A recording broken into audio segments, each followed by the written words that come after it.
सभी का इस क्विज में स्वागत है। हिंदी शिक्षण विधि को 10 इम्पोर्टेंट दिए गए हैं जो बार बार पूछे गए हैं, जो पिछली वाली रीड में पूछे गए थे।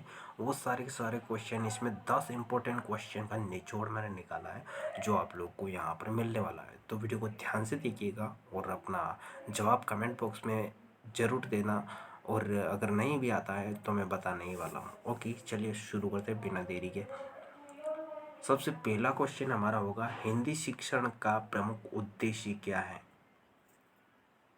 भाषा का सही उच्चारण सीखना, साहित्य का अध्ययन करना, भाषा का प्रभावी उपयोग सीखना, केवल लेखन सीखना। तो इसका प्रथम आंसर होगा, फर्स्ट का आंसर होगा भाषा का सही उच्चारण सीखना। ये आंसर बिल्कुल राइट हो जाएगा। चलिए चलते हैं हमारे दूसरे क्वेश्चन की ओर। दूसरा क्वेश्चन क्या कहता है, ध्यान से देखिएगा और कमेंट बॉक्स में आता है तो जरूर टाइप कर देना। दूसरा क्वेश्चन होगा, संसार शब्द के उच्चारण में कौन सी विधि लागू होती है? शाब्दिक विधि, संवेगात्मक विधि, नैतिक विधि।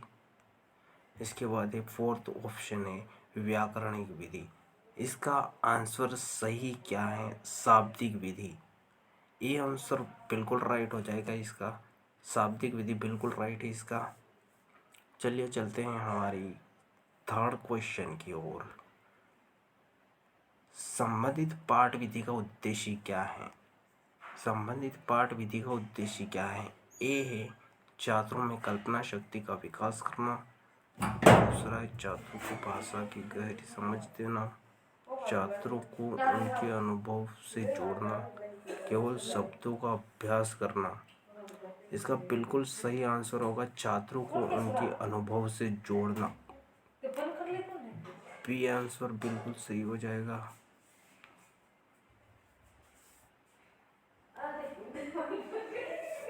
बी आंसर बिल्कुल सही हो जाएगा। चलिए चलते हैं हमारे फोर्थ क्वेश्चन की ओर।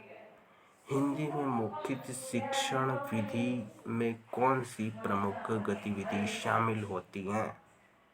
पहला है कहानी सुनना, लेखन कार्य करना, व्याकरण का अध्ययन करना, और डी ऑप्शन होगा उपन्यासों का अध्ययन करना। इसका बिल्कुल सही आंसर होगा कहानी सुनना। फोर्थ का बिल्कुल सही आंसर होगा कहानी सुनना। चलिए चलते हैं हमारे फिफ्थ क्वेश्चन की ओर। फिफ्थ क्वेश्चन क्या कहता है, ध्यान से पढ़िएगा और चैनल पर नहीं तो चैनल को सब्सक्राइब कर देना, वीडियो को लाइक कर देना, दोस्तों को शेयर कर देना। फिफ्थ क्वेश्चन क्या कहता है, किसी विधि में छात्रों को संवादात्मक रूप से पढ़ाया जाता है। पहला होगा ए होगा संप्रेषण विधि, बी होगा प्रस्तुति विधि, सी होगा अंतःक्रियात्मक विधि, फोर्थ होगा समूह विधि। इसका सही आंसर होगा फिफ्थ का सी होगा अंतःक्रियात्मक विधि। बिल्कुल सही हो जाएगा सी। चलिए चलते हैं सिक्स्थ क्वेश्चन की ओर। सिक्स्थ क्वेश्चन क्या कहता है, कहानी विधि का मुख्य उद्देश्य क्या होता है? ए है छात्रों में सुनने की क्षमता को बढ़ाना, छात्रों को विशेष शब्दावली से परिचित कराना, छात्रों में साहित्यिक रुचि विकसित करना, टी होगा व्याकरण का अभ्यास करवाना।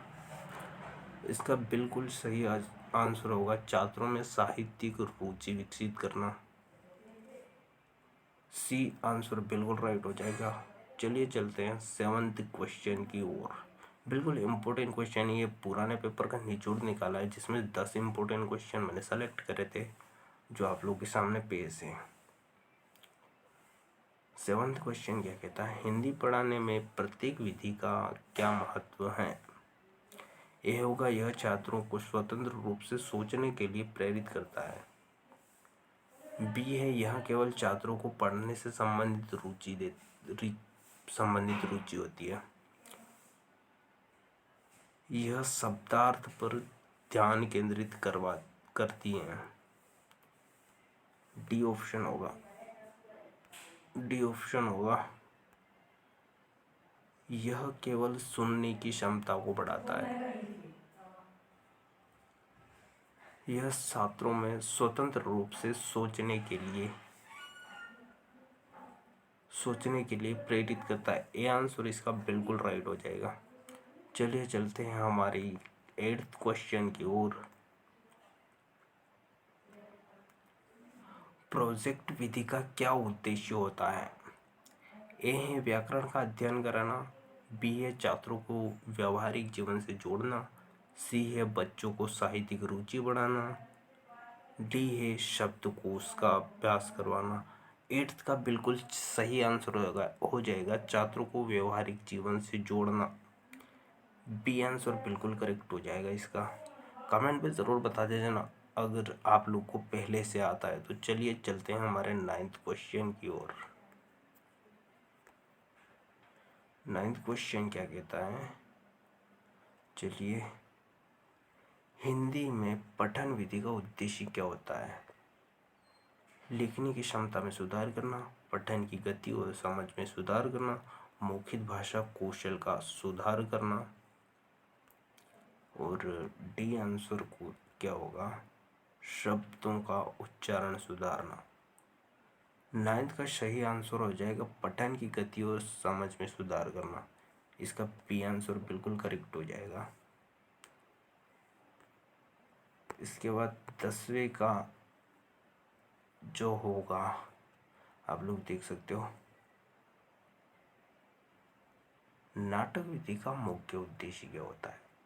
छात्रों को अभिनय में दक्ष बनाना, छात्रों में रचनात्मक और संवाद कौशल विकसित करना, छात्रों को पढ़ाई के प्रति उत्साहित करना, डी होगा व्याकरण की शिक्षा देना। इसका सही आंसर हो जाएगा डी का, छात्रों में रचनात्मक और संवाद कौशल विकसित करना। छात्रों में रचनात्मक और संवाद कौशल विकसित करना। बी आंसर बिल्कुल करेक्ट हो जाएगा। और अगर हमारे चैनल पर नए तो चैनल को सब्सक्राइब कर लेना एंड वीडियो को लाइक कर देना। ओके, मिलता हूँ नेक्स्ट वीडियो में, तब तक के लिए टाटा बाय बाय। ऐसे ही एजुकेशन वीडियोस देखने के लिए।